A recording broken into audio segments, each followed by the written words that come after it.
This holiday season, I want to give gifts to my loved ones that make them feel special and unique, just like the relationship we share. That's why I'm excited to tell you about Storyworth. Storyworth is an online service that helps you and your loved ones preserve precious memories and stories for years to come. It's a thoughtful and meaningful gift that connects you to those who matter most. Each week, Storyworth emails your relative or friend a thought-provoking question of your choice from their vast pool of possible options. Each unique prompt asks questions you may never have thought to ask, like, what's the bravest thing you've ever done in your life? Or if you could see into the future, what would you want to find out? After 1 year, Storyworth will compile all your loved ones' stories, including photos, into a beautiful keepsake book that you'll be able to share and revisit for generations to come. I picture my future descendants perusing through my partner's book and learning how their great-great-grandfather developed his profound hatred of asparagus, as well as how many times he saw Star Wars when it first came out. A truly shocking number. Reading the weekly stories helps connect you with loved ones no matter how near or far apart you are, whether through space or time. With Storyworth, I'm giving those I love most a thoughtful, personal gift from the heart and preserving their memories and stories for years to come. Go to storyworth.com/nocturne and save $10 on your first purchase. That's storyworth.com/nocturne to save $10 on your first purchase. Hub and Spoke. Audio Collective.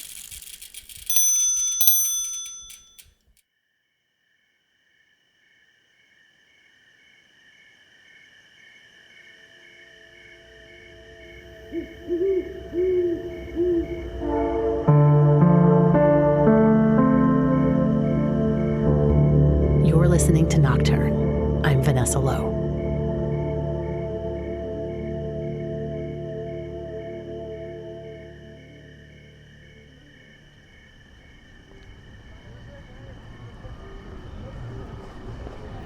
Today is the winter solstice in the Northern Hemisphere, the longest night of the year. In Northern California, it's dark before 5 p.m., which is usually fine and can certainly be cozy. But many people have a hard time with the long stretches of darkness and find themselves prone to melancholy and sadness. Early nights can mean more time alone at home, feeling cut off from the outside world, maybe untethered from the glow of even casual connection. I think that's why we have holidays around this time that are meant to draw families and friends together. We celebrate and decorate and sprinkle lights to add warmth to this often cold, dark stretch. I know a lot of people really like the traditional gatherings and events that occur around this time, and I've often enjoyed them too. But I know I'm also not alone in experiencing mixed emotions. There can be a lot of expectation that comes with the ritual, and it can be really, really fraught. I tend to be drawn to nature as a way to soothe these conflicting feelings, to find balance and ground myself in what feels most true. It's often walks in the rain, through the woods, or on a stretch of austere beach. I also seek out the whimsical and the unexpected. It helps shake off the habitual malaise that can seem to slowly rise like the tide. So when I heard about an event called Unsilent Night, which brings people together for a brief moment in the darkness to experience the spontaneous alchemy of place and sound, I was all over it. Unsilent Night is the brainchild of musician Kline. In 1992, he composed the piece, comprised of 4 separate original music tracks, meant to be played by audience members who gather and walk a predetermined route together in real time. Participants carry boomboxes with cassettes that play one of the 4 parts, or you can download the tracks and play them from a Bluetooth speaker connected to your phone. Everyone presses play at the same time, begins to walk, and becomes part of an ever-changing, moving sound sculpture. The audience becomes the performers, the resulting music different from every listener's perspective, dependent on where you are in space at any given moment. You may not ever meet the person beside you, but you're creating sonic magic in the darkness together. Unsilent Night occurs during the month of December, and to date has happened in 165 cities on 5 continents and counting. Kent and I went to the one in San Francisco this past weekend. Many others have happened already, but if you're in Athens, Georgia, Carson City, Nevada, and several other places, you can still participate. The one in San Francisco begins at Dolores Park in the Mission District, so of course Kent and I got burritos first, and then headed over to the park. We passed restaurants and bars, a cooking school with a group inside, and an empty laundromat with laundry spinning and front-loaded washers. There were no stars visible at first, but a delicate, iconic crescent moon hung in the sky above. The rest of this episode is in real time, in order, although condensed down from the full 45 minutes. And combined with my own observations, impressions, and random associations. So what follows is yet a new creation built upon an entirely unique and delightful experience.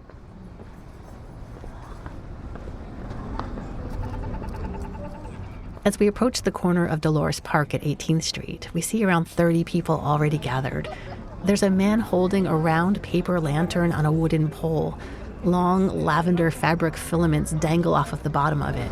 The first year I came, somebody had something like this, and I was like, oh, I've got it. What do you call this? It was a jellyfish lantern, was how I found it. I'm drawn to what I now know is a jellyfish lantern, the holder of which is the leader of tonight's event. My name's Josh. Josh, I'm Vanessa. Good to meet you, Vanessa. You too. So this is Phil Kline's Unsilent Night, and it started in New York 31 years ago, and he brought it to San Francisco 21 years ago. And we've done it every year since then. And I used to come every year, and eventually one year there was nobody to lead it, so I just led the way, and I've been doing that ever since. It's my favorite holiday-like tradition. I like that it's a special thing that happens every year that's just totally unique. I love the way the music sounds. It creates, because we all hit play on the same piece of music together, it creates this shimmering sound thing that's different every year and feels a little bit different every year. And it's a cool way to just be in the holiday spirit without needing to be at a party and make small talk and stuff like that. Something like this, I think, brings just beautiful light to the nights like this, which I love. Yeah. Thank you. I mean, it's a little depressing when it starts getting dark really early. You adjust. Yeah. All of a sudden, 5 o'clock, it's dark. Wait a minute. Wait. I'm from England, so, it gets really dark there. Yeah, this is only my second time with her. She's, tried to get me to come forever, and I finally did it last year. Yeah. It's fun. What do you like about it? It's just kind of like a unique, weird thing. Let's walk to the streets and play music and create this kind of weird art performance thing. I don't know. So it's kind of fun. Different. I really like your lights on your Thanks. head. Yeah, this is the first year we did lights. Last year, other people had lights, and we were like, oh my god, we need to do that. She's been planning this for a year. Yeah. She's been buying different things off of Amazon to be ready for this. Even today, I was kind of tired. I was I don't even know if I want to go, but I'm no way. I gotta I've been go. wandering around talking to people, as I want to do. I head back over to Kent and notice him talking to a man with long hair and a gauzy, translucent, glowing cape. It makes a tinkling sound every time he moves. Not a cult, but and hi. We met because I said the sound that goes with that is perfect. It was the belly dancing belt I had before. So I just have to describe this. It's a cape that's sort of somewhat opaque, but Diaphanous. and it's got multicolored light strung through it. Making a rainbow from the shoulder to the hem. It is just lovely. I'm good at describing things. So they call me Daddy Cat because I purr. I've done that since I was a kitten. Would you please? Oh, not at all. You got to be close to my. Okay.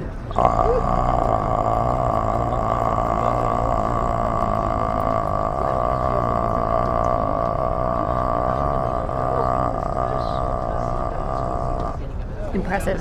Thank you. And I've been doing it since I was a kid. Halloween's the only day that you're not cleverly disguised as a human being. I woke up with slightly less feet than I expected. Sometimes I have to strap on a rebalancing tail. I have 3. There's a snow leopard, the regular leopard, and of course... I've often had the experience in San Francisco of striking up a conversation with a stranger and having it be not immediately clear if I'm witnessing stream of consciousness or deep wisdom. I've learned that it's best to wait it out and just stay alert for meaning. It usually bobs up to the surface in ripples of illumination. We're spending the last year analyzing how to teach hope to the human race again. Not that they don't know how to, because it is learned. We figured out. I have a group of friends, so we got together to solve this problem, and I'm going to get a little salute towards Harvey Milk's photography shop in the Castro a few blocks away when I say you got to give them hope. So my friends and I are... Someday people can learn about this. Unsilent Night. Does everyone have the music? Yes. Ready to go? Yes. All right. It's anywhere online, SoundCloud, whatever. And what we'll do is we'll each pick one of the 4 tracks, any one of the 4 tracks, and we'll all hit play together. So the way that we'll do this is we'll go 1, 2, 3, play. Cool? Got it. All right. So if we are all ready, 1, 2, 3, play.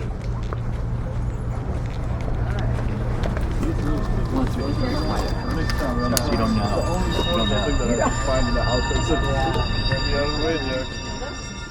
The music begins, and it's instantly ethereal. Chills run up my body in the best possible way.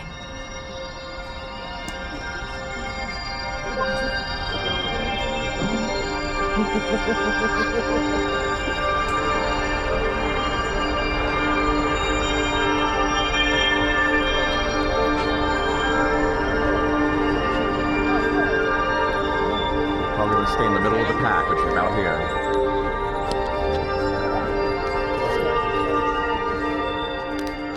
We begin to slowly move together along the sidewalk.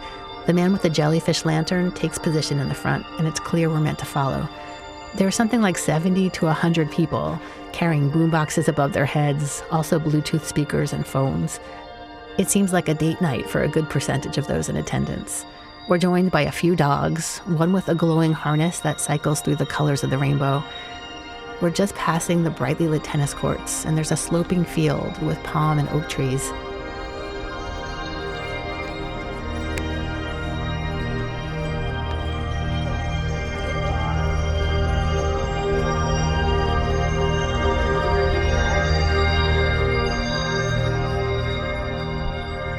Every shift creates a different mix of the composition. I hang back to hear it change around me. The music is transcendent and imbues the city streets around us with emotion, the sounds blending with the blur of streetlights, footsteps, cars whizzing by, and barking dogs.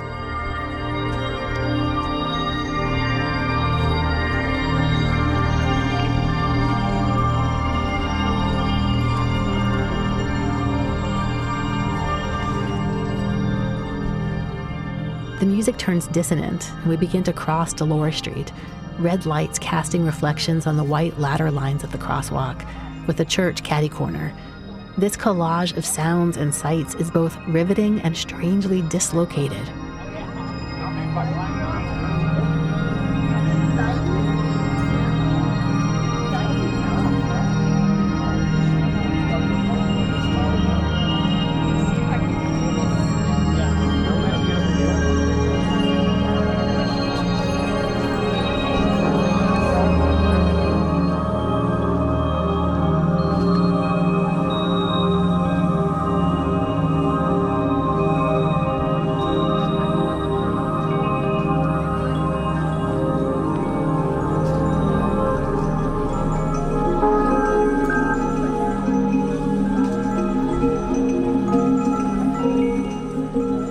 The buildings in this neighborhood are mostly 4 stories, tops, human-sized and softly lit, with garage doors and ornate metal gates and Christmas trees peering through windows, and of course, the ever-present underwater glow of televisions. I feel an unexpected cry form in the back of my throat, and it stays with me as we walk. I don't pause to examine it, but I know it's something to do with this social sensory concoction.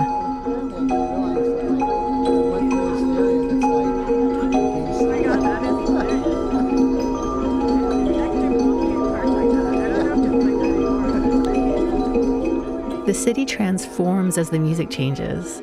We pass a thrift shop with a display of ugly Christmas sweaters in the window, and I cannot get the smile off my face.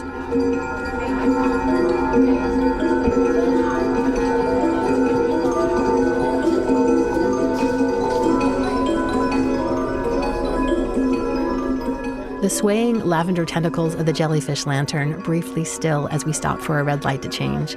The display says 17 seconds to cross, and the soundtrack makes this moment feel pregnant and almost dire.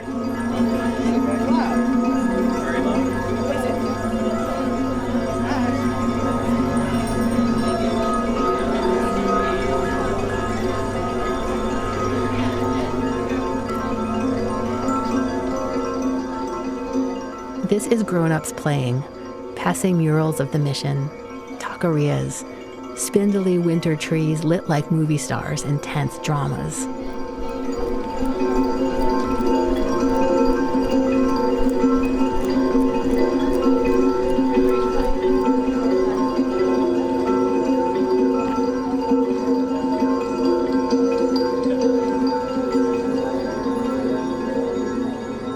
Rounding a corner of a small residential street accented by shadows, parking signs, twinkling lights dripping from the facades of apartment buildings.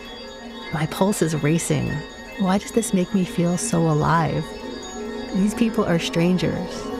I am so happy. We're rounding another corner. Couples dining at outdoor tables watch us, deciding if we're interesting. There's a slight breeze. The air smells of sea. The sign says Bird Street, and I see the lights of planes in the black sky overhead. As the music changes again, I see a small stairway that reminds me of a Hitchcock movie, and a woman appears in a window, smiling with delight. An opaque bay window farther down flashes green, blue, red, green, blue, purple. A man looks down and waves.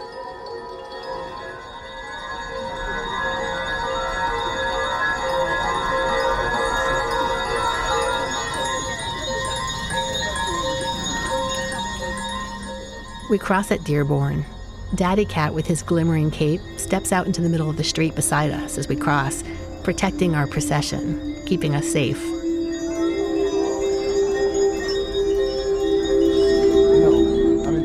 Dugan's funeral service, burials and cremations since 1918.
Art cars, silver tinsel strung between trees and vaguely Victorian buildings. Delirium cocktails. The monk's kettle. Power lines. The 16th Street Hotel, Gestalt Bar. Shimmery cream-colored sequin gown in a shop window.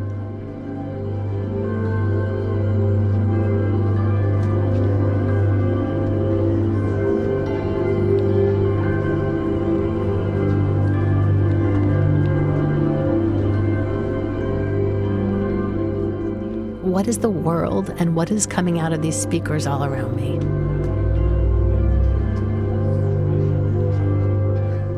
Blue VW Bug with the rear end missing. Where did it go?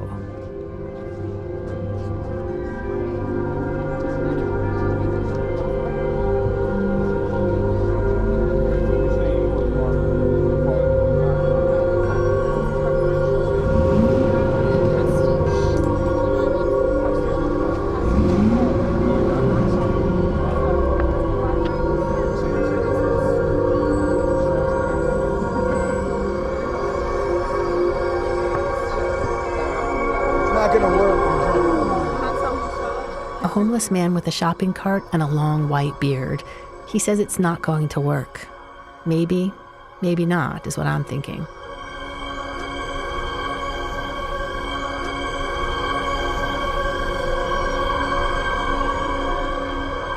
Passing a garishly lit gas station, and the soundtrack somehow signals perpetual extraction and transformation of fossils.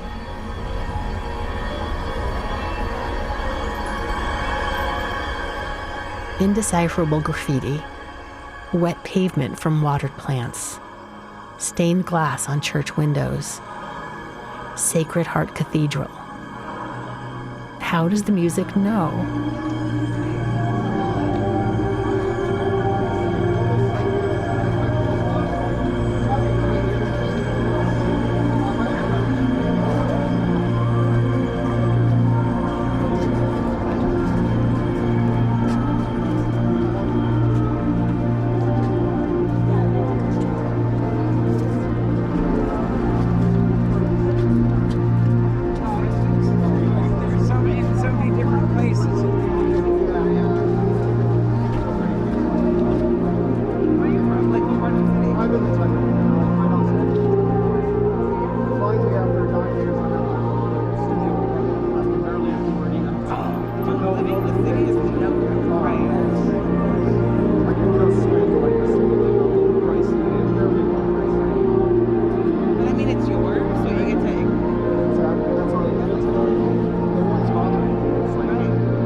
art store, toy store, Munibus going by on its cable like a child's toy lit by amber streetlight.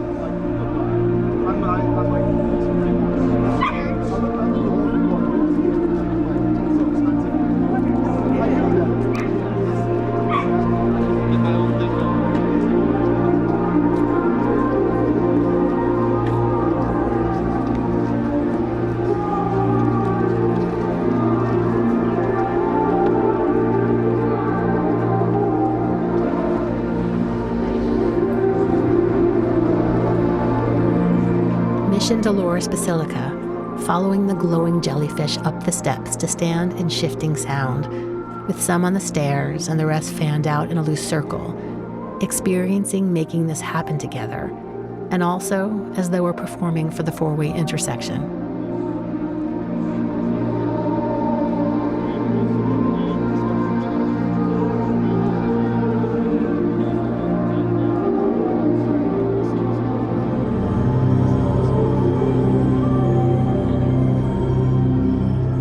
White stone, black sky. A few stars begin to appear. A dog in a sweater. The sound shifts, and we unravel back onto the sidewalk, apparently along a 49-mile scenic drive.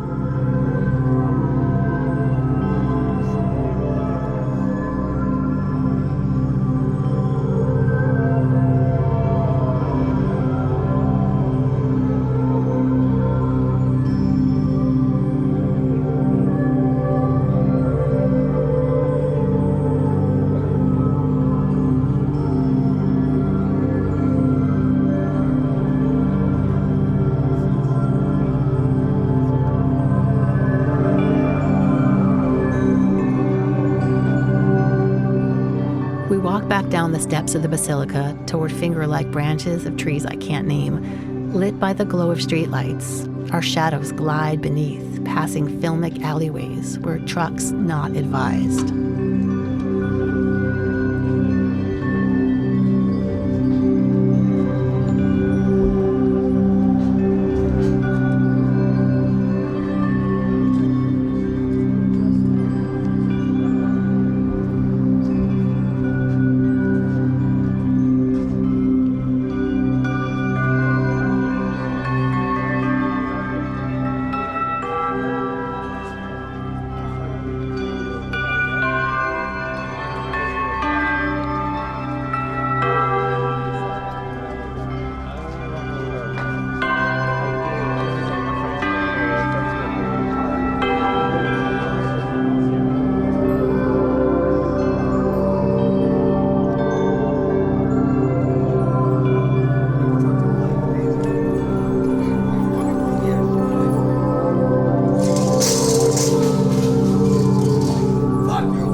Light and dark exist together.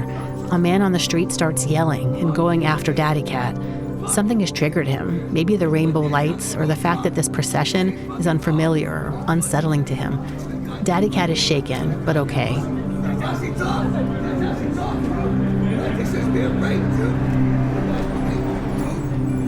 You okay? Yeah, I'm fine. My coat of light triggered him. Yeah, I can see that. But I never kept track with popular religion, so I had no idea what the hell was wrong. Yeah. Raised by hippies in Santa Cruz Mountains, I made my own religion. But he was a gentleman who I would like to thank later. Yeah. Has escorted him to the corner because I thought we were far enough away we could all just walk this way. Back at 17th and Dolores, there's a scattering of stars now. A woman with spiky hair films us from her apartment on the second floor. Mission High School's chain link fence bisects the red constellation of Sutro Tower on the top of the hill in the distance. Under a curving palm, we're almost back. What would this music say if this were a movie? Are we glad to be back? Or does something ominous await us? We resolve into a circle on the sidewalk. The street becomes the street again, but it's a different place than it was when we left it.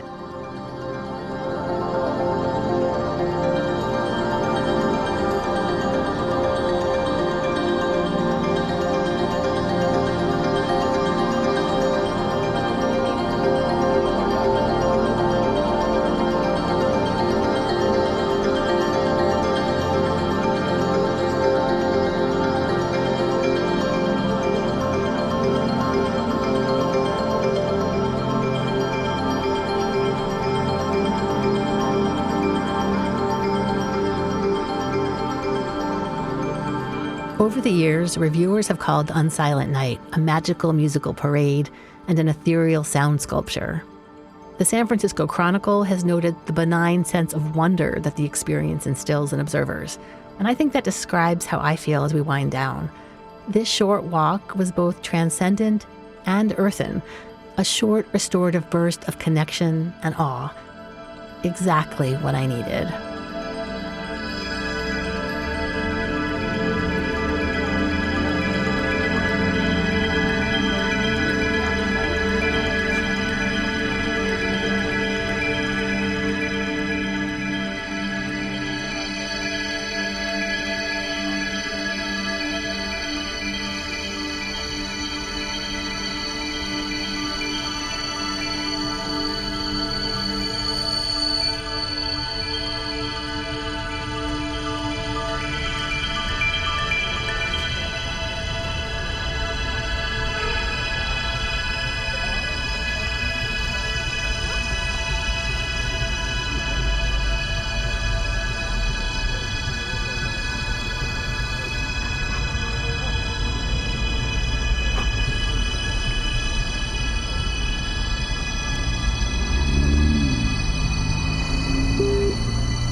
Thank you all for participating in Unsilent Night, our 21st anniversary in San Francisco, 31st anniversary worldwide, composed by Phil Kline.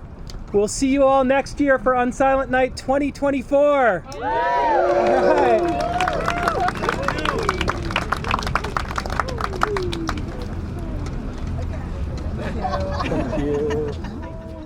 You've been listening to Nocturne. I'm Vanessa Lowe. Nocturne is produced by me and was created by myself and Kent Sparling, who also composed the theme music.